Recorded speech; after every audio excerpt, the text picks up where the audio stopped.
Gentlemen, it's 5:15 and we'll call this meeting to order. Roll call, please. Mr. Blades? Present. Mr. Rajaratnam? Present. Mr. Heyman? Present. Mr. Gorman? Present. We have 4 present with mayor absent tonight. Thank you. We do have a quorum. Approval of agenda. Do you have a motion to approve? I motion to approve. Second. We have a motion and second. Roll call, please. Mr. Blades? Aye. Mr. Rajaratnam? Aye. Mr. Heyman? Aye. Mr. Gorman? Aye. 4 ayes with 1 absent. Motion carries. Thank you. Would you please raise for pledge? Councilman Blades. Ready, begin. I pledge allegiance to the flag of the United States of America, and to the republic for which it stands, one nation, under God, indivisible, with liberty and justice for all. Please join me in prayer if you would. Lord, thank you for giving us this day. Thank you for the opportunity you have given to us to be on the city council. Lord, as we discuss and make decisions that would affect this community, Lord, let our decisions be beneficial to this community. Lord, I pray for our country, upcoming elections. Lord, let your will be done. Lord, guide this country in the right direction so that it might be a beacon of hope for many other countries. Lord, bless each one of us here and be with us during this meeting. In Jesus' precious name I pray. Amen. Amen.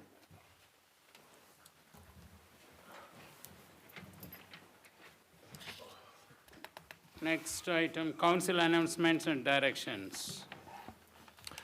Nothing here, sir. None. None from me. We'll move on.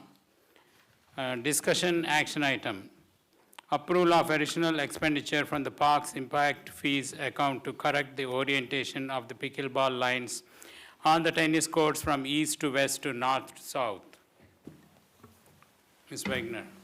Good evening, Council. So we're here tonight as the resurfacing project for the tennis courts was coming to a close. A bunch of the community members brought to our attention the safety concerns that they had with the orientation of the pickleball courts. So I met with several of them one morning and verified that those concerns were actual concerns, and they were. As standing out there, I couldn't see, the sun was blinding me, and that was a big concern of theirs. As well as when they're playing on the courts with them facing east to west rather than north to south, the same as the tennis courts, when they're hitting their ball, it's going to be bouncing into the other play that's going on the other courts. So with this, the city staff came together, spoke. We also have spoken to council members, and we came up with a solution, and that solution would be to rearrange the lines for the pickleball and have them running north to south on the courts. By doing this, we are now opening the playability for the pickleball, as well as tennis stays the same. I've met with tennis players as well as the pickleball players, and everybody seems to be in agreement with the north-south orientation. We've also discussed the color of the lines to make sure that there isn't any conflict with people not being able to see them or differentiate the lines between pickleball and tennis. And so it appears that everybody is on the same page as well as the city, and we feel like it is in the city's best interest to reorient them.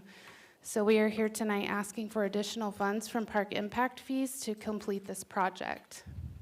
And with that, I'm open for any questions. Thank you, Ms. Wagner. Any council comments? I don't have anything direct for you. We discussed this issue. I'm more interested to hear a little bit from the public if anybody's willing to speak. Other than that, I believe I understand the issue, and it makes sense to me that we fix and make the courts usable. Yeah, with us leaving them the way that they are, sorry to interrupt. No, you're good. It'll really only make it to where they can play for an hour or two in the morning before the sun is high enough to be blinding them. And then in the evening or afternoon, they wouldn't be able to be out there either, because now it's going to be on the opposite side blinding players. Yeah, the goal, and I got to say, at least it appears to me, it's been this council's goal, that everything that we do over the last few years is to make it right, make it right, make it right. Not get by, not do it on the cheap. It's do everything as because we want everything to last. for the future of the community, because we have the ability to, so we should do that. So I appreciate you doing the analysis, engaging with the community, and bringing us back to where we are. Of course, the timing is not perfect, but that happens. Right. Thank you, Councilman Blitz. Any comments? Councilman Yes, Gorman? thank you. In a universe where problems worthy of attack prove their worth by hitting back, a horizon rife with heady problems that defy solution, we're now faced with one that we can bend into and solve with humble graciousness, and I'm glad that we can do that quickly and effectively. Good. Let me savor this moment. Thank you, sir. Councilman Hyman. Good job, and I'm in agreement of fixing it. Yeah, thanks for bringing this to us. It has to be done, there is no doubt about that. My only question is, you understand things better, so why is it costing $120,000? Can you just throw some light on that?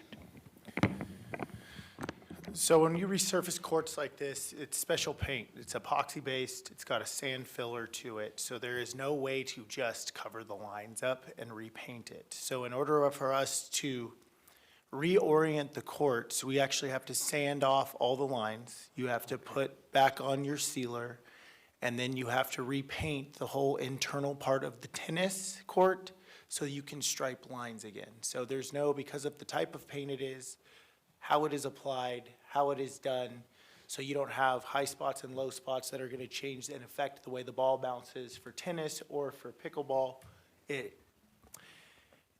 There's not a, okay, tape a foot off and let's redo this one section. It's a comprehensive fix. There's no easy way to just fix one area. If we want to do patchwork, you're going to see strips, you're going to see changes in color, because you got to remember that every batch of paint you get is going to be a little bit different in color. So what I feel is the right way to fix it is what Mike from Supreme Court said. So we don't end up with a patchwork job. You're actually going to get more longevity out of the tennis court in the area that they play on, because you're going to have a lot of areas that are dual coated now. So we felt that that was the right way to solve the problem. So we are out of ARPA money, I'm guessing, right? So there- Out of what? ARPA money? Yes. Okay, that's why we are getting into, okay, all right. Thank you, that makes sense. Now I'll open it up to public comment, if anybody from the public wants to make a comment. I would just like to thank you. Can you please come here, ma'am?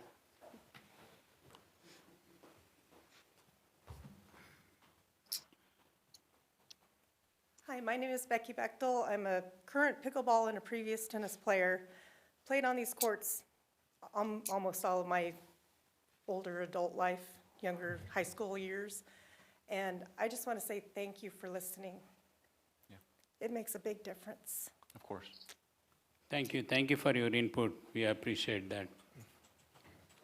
Yes, sir.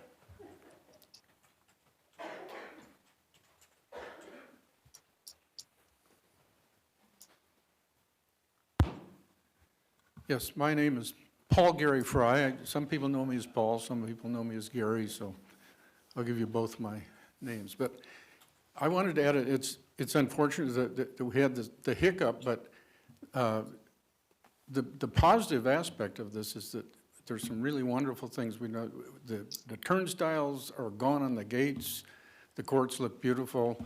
The LED lights are going to add a whole new thing for the community, both tennis players and pickleball players, to play in the evenings as well.